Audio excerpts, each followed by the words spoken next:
Welcome to Hatman Strikes Back Daily Boxing News. So Jake Paul improved his professional boxing record to 12-1 with 7 KOs with a 10-round UD over Julio Cesar Chavez Jr. in a farcical bout. Let's talk about it. Jake Paul, who was fighting back down at cruiserweight, he weighed 199.5 pounds for this bout, curiously looked more fleshy, at least to my eyes, and soft than he did for his last fight against Mike Tyson, where he was 28 pounds heavier than this. Make of that what you will. In any event, I picked him to beat Chavez Jr. because Chavez Jr. was never very good to begin with. He was one of the most egregious weight bullies I've ever seen in my life when he was middleweight champion. As soon as he stepped up to 175 and started fighting people close to his own size, he was losing left, right, and center. And so at the age of 39, having suffered multiple losses since, including a particularly embarrassing defeat to former UFC fighter Anderson Silva, I didn't see Julio Cesar Chavez Jr.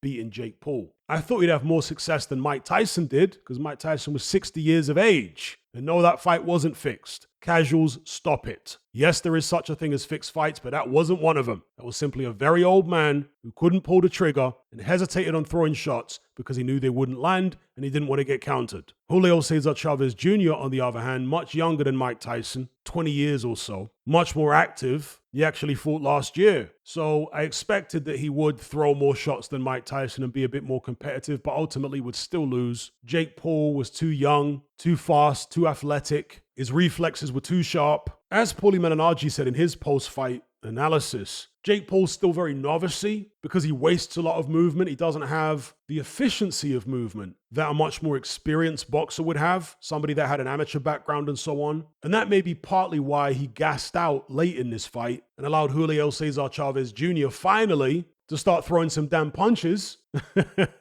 Because for the first 8 rounds, Chavez Jr. did literally nothing. And his long-suffering dad, who's always pictured with his head in his hands, in shame and disgust at his son, must have been doing the same at ringside here again, watching Junior plod around the ring for 8 rounds, doing absolutely nothing. He seemed scared. He seemed intimidated by Jake Paul's power and speed. Can you imagine? It's not until Jake Paul started to fade that Chavez Jr., as I say, started letting some shots go. Chavez Jr. is like a spoiled teenage stoner. That's the kind of mindset that he's been stuck in for most of his boxing career. He's never shown anywhere near as much hunger or dedication to the game as fellow rich kids like Conor Benn and Chris Eubank Jr. have. And the result of that, he's just got beat by a YouTuber. It was what it was, farcical fight. I can't really hate on Jake Paul for it because he's only a novice at the end of the day.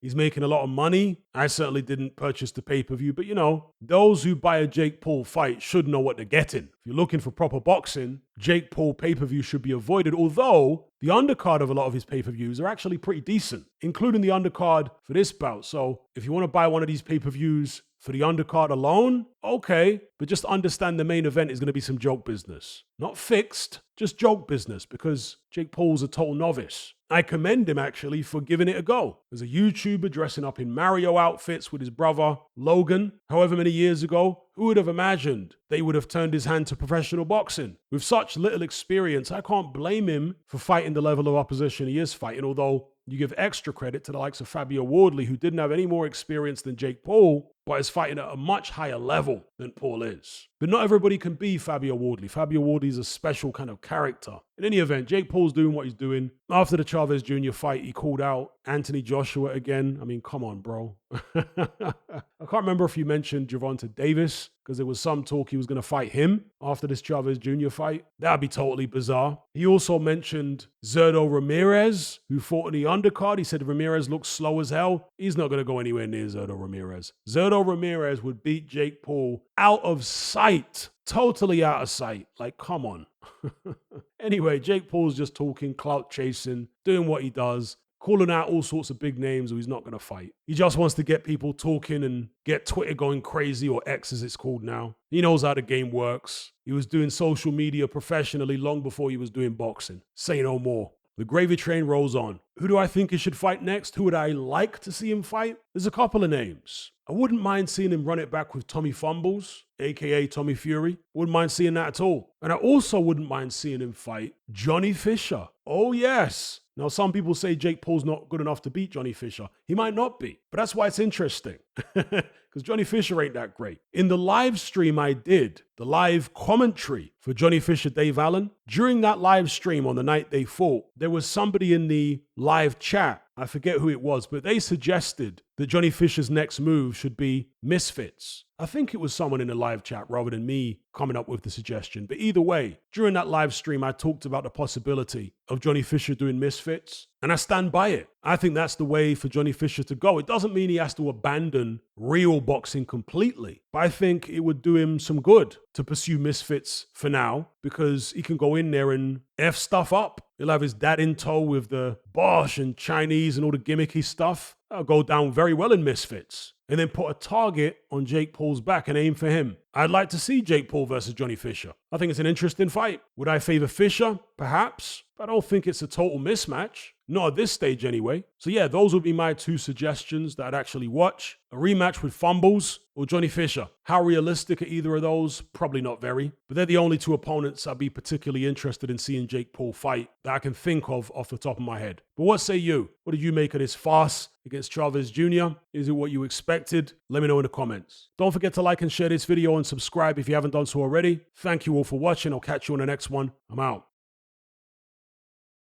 Are you surrounded by mindless bots in human form who adhere to the norm and blindly conform? Who swallow all the mainstream BS and actually ridicule you for questioning things? Do you wish you had more free-thinking individuals in your life to network and converse with? Well, look no further. We're right here. Come and join the Brotherhood of Reason on Patreon. You'll gain access to my weekly topical content where we take deep dives on an endless variety of subjects, as well as my vast back catalogue of podcasts, videos, interviews, movie decodings, and my Confessions of a Nightclub Bouncer series. You'll also get to talk and network with myself and hundreds of other people in our members chat. You can enjoy all this via the Patreon app or on desktop and download all my podcasts in high-quality MP3. There's no contract, no commitment. You can cancel at any time, just like Netflix, but it's a hell of a lot cheaper. Just download the app from the Play Store or the App Store, or simply visit patreon.com on a web browser. Then head on over to my page and select the tier called the Brotherhood of Reason. All the links are in the description box below. And just a quick money-saving tip for Apple users. If you purchase your Patreon subscription on the desktop site or on Android, then you'll avoid the ridiculous 30% fee that Apple charges for purchases made on the iOS app. So if you're on iPhone or iPad, save yourself some money by buying your subscription on the actual Patreon website or on Android, because it's a lot cheaper. Once you've made that initial purchase, you can then use the Patreon app on your iPhone or iPad thereafter to access and enjoy your content as normal.